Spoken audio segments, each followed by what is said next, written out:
In this short video, I'm going to be showing you how to make gradient text here in Figma. So the first thing you want to do is obviously have your text ready.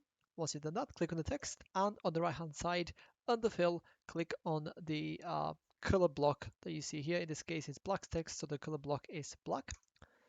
From here, you can always change the solid color of the text, but we're interested in creating a gradient. So click on the second option, which is right here. It says gradient. Click on that, and it will automatically transfer you over to the gradient part. Now, by default, you have two different swatches. So in this case, it's like pinkish and then pink with half zero opacity for the other half of the pink, which as you can see, it changes from the little pinkish color all the way down to basically zero opacity pink. Now, for this example, I'm going to show you how to make a light blue go into dark blue.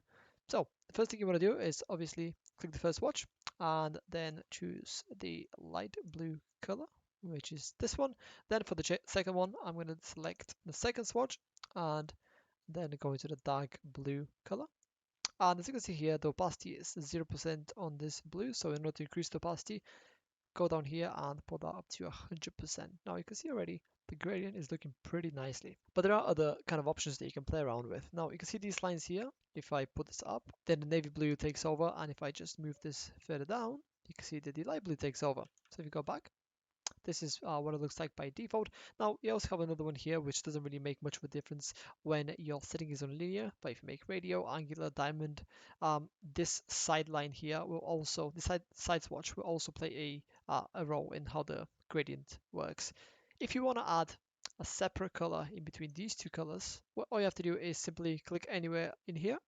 Then that will add in a third swatch. Now, let's just suppose we want to make it pink. Put it here. Now we can obviously move this pinkish color to whichever side you want. Obviously it's going to make a big difference in the color because it is a very different color. You can also shrink the third color by just moving these two colors closer together. And yeah, that's pretty much it. All you need to know about how to make gradient text in Figma. If you have any questions, please let me know down in the comments below, and I'll catch you in the next one.